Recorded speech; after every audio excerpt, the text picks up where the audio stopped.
دنیا میں جنت بنانے والا شداد کون تھا اور کیسے پیدا ہوا؟ یہ ساری کہانی ہم آپ کو بتائیں گے اور ویڈیو پوری واچ کرنا اور اینڈ تک ویڈیو دیکھنا۔ اگر آپ کو ہماری سٹوری پسند آئے تو چینل سبسکرائب کرنا اور بیل کا بٹن دبانا تاکہ آنے والی ویڈیو آپ تک پہنچتی رہے، اور ہم آپ کو بتائیں گے شداد کون تھا اور کیسے پیدا ہوا، دنیا میں جنت اس نے کیسے بنائی۔ یہ ساری معلومات ہم آپ کو اس ویڈیو میں دے رہے ہیں۔ شداد قوم عاد کا بادشاہ تھا۔ قوم عاد کا طاقتور اور عظیم قوم تھی جو خفاف کے علاقے میں یمن اور عمان کے درمیان تھا۔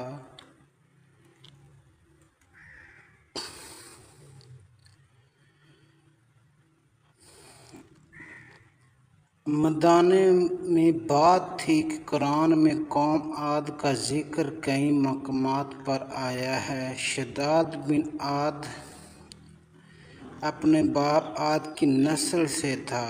یہ لوگ بڑے لمبے قد، مضبوط جسم، بے پناہ طاقت اور تعمیرات میں مہارت رکھتے تھے۔ اللہ تعالیٰ نے انہیں بڑی زمینیں، باغات، دولت عطا کی تھی۔ شداد بچپن ہی سے ضدی، مغرور اور دنیا پرست تھا۔ جب بڑا ہوا اور بادشاہی ملی تو اپنی طاقت اور دولت پر اتنا غرور کیا کہ کہنے لگا، میں ایسی جنت زمین پر بنا کر دکھاؤں گا جس جیسی جنت آسمان پر ہے۔ شداد کی جنت بنانے کا منصوبہ شداد نے ہزاروں کاریگروں اور انجینئروں کو، مزدوروں کو اکٹھا کیا۔ سونے، چاندی، موتیوں، ہیرے جواہرات سے محل اور باغ بنانے کا حکم دیا۔ محل کی دیواریں سونے اور چاندی چمکتی تھیں، فرش یاقوت مرجان سے اجڑا ہوا تھا۔ بہت پرانے زمانے کی بات ہے، ریت کی دفنوں والے میدانوں میں ایک قوم آباد تھی جسے قوم عاد کہا جاتا تھا۔ یہ لوگ بڑے لمبے چوڑے، طاقتور اور مالدار تھے۔ ان کے شہر اونچے سنوں والے محلوں اور باغات سے بھرے ہوئے تھے۔ یہ سب کچھ انہی میں ایک بادشاہ ہوا جس کا نام تھا شداد بن عاد۔ شداد بچپن سے ہی ضدی اور غرور والا تھا۔ جب بڑا ہوا اور بادشاہی ملی تو اپنی طاقت پر اتنا گھمنڈ کرنے لگا کہ اللہ کو بھول گیا۔ شداد اکثر کہا کرتا تھا، لوگ جنت کی بات کرتے ہیں، میں ایسی جنت زمین پر بنا کر دکھاؤں گا جس سے بڑھ کر کوئی نہ ہو۔ جنت بنانے کا حکم شداد نے اعلان کیا، میرے حکم پر دنیا کے سب رنگیز سنگیز زرگر اور مزدور اکٹھے ہوں۔ ہزاروں لوگ ان کے حکم پر جمع ہو گئے۔ شداد نے کہا، سونے سے محل بناؤ، چاندی سے درخت کھڑے کرو، جواہرات سے نہریں بہاؤ۔ میں زمین پر ایسی جنت چاہتا ہوں کہ آسمان کی جنت بھی اس کے آگے کچھ نہ ہو۔ سالوں کی محنت کے بعد ایک ایسا باغ اور محل تیار ہوا جس کی چمک سورج کو بھی شرما دے۔ درختوں کے پتے زمرد جیسے سبز تھے، پھول موتیوں جیسے چمکتے تھے۔ نہریں یا قوت فرش پر بہتی تھی، دیواریں سونے اور چاندی سے چمکا رہی تھی۔ لوگ حیران رہ گئے اور کہنے لگے، یہ ہے شداد کی جنت۔ غرور کی انتہا۔ شداد نے فخر سے کہا، اب مجھے آسمان کی جنت کی ضرورت نہیں، میں خود ہی خدا کی جنت میں بنانے والا ہوں۔ یہ الفاظ اللہ کے غضب کو بھڑکانے والے تھے، لیکن شداد اپنے غرور میں آندھا ہو چکا تھا۔ انجام لمحہ آخر کار وہ دن آیا جب شداد نے اپنی جنت دیکھنے کا فیصلہ کیا۔ شاہی تخت پر بیٹھا، فوجیں ساتھ چلیں، وزیر سردار اس کے آگے پیچھے تھے۔ سب فخر سے خوشیاں مناتے ہوئے جنت کے دروازے پر پہنچے۔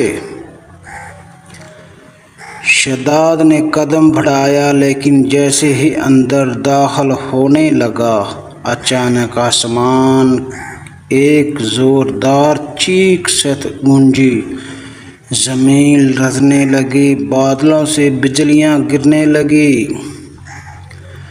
شداد اس کا پورا لشکر ایک لمحے میں تباہ ہو گیا۔ شداد اپنی جنت میں ایک قدم بھی نہ رکھ سکا۔ شداد کی جنت کا انجام کہا جاتا ہے کہ وہ جنت کے ریت کے طوفانوں کے نیچے دفن ہو گئی۔ ہزاروں سال گزر گئے، کئی بادشاہوں نے اسے ڈھونڈنے کی کوشش کی، مگر اللہ کی مرضی تھی کہ وہ کبھی نہ ملے۔ یہ کہانی ہمیں بتاتی ہے غرور انسان کو ہمیشہ ہلاک کرتا ہے۔ زمین کی جنت کبھی آسمان کی جنت کا مقابلہ نہیں کر سکتی۔ اللہ کے حکم کو بھول کر اپنی طاقت پر غرور کرنے والا ہمیشہ برباد ہوتا ہے۔ قرآن مجید میں اللہ نے فرمایا، کیا تم نے انہیں دیکھا کہ تمہارے رب نے عاد کے ساتھ کیا کیا، جو ستونوں والے شہر والے تھے۔ سورۃ بقرہ میں ہے یہ سب کچھ۔ یہ تھی شداد کی کہانی، کیسے شداد تباہ ہوا، دنیا میں غرور کیا، تکبر سے اللہ تعالیٰ کا مقابلہ کرنے چلا تھا۔ اللہ تعالیٰ کا مقابلہ کوئی نہیں کر سکتا۔ اللہ ایک ہی ہے، بس اس کا ہی راج ہے دنیا پر، نہ کوئی خدا اور ہے نہ آئے گا۔ اللہ سب بس ایک ہے، اور حضرت محمد صلی اللہ علیہ وسلم اللہ کے رسول ہیں۔ شداد کا غرور، تکبر سکنٹوں میں اللہ تعالیٰ نے نصب نمود کر دیا، اور شداد کو اپنی جنت میں قدم رکھنے کی بھی اجازت نہ ملی۔ یہ انسان ناشکرا ہے، سب کچھ بھول جاتا ہے۔ اللہ تعالیٰ رحیم ہے، وہی ہے جو ہر چیز پر قادر ہے، اور وہی ہر چیز کا مالک ہے۔ شداد نے دنیا میں رہ کر جنت کا دعویٰ کیا اور جنت بنا بھی لی، لیکن اللہ تعالیٰ کو آواز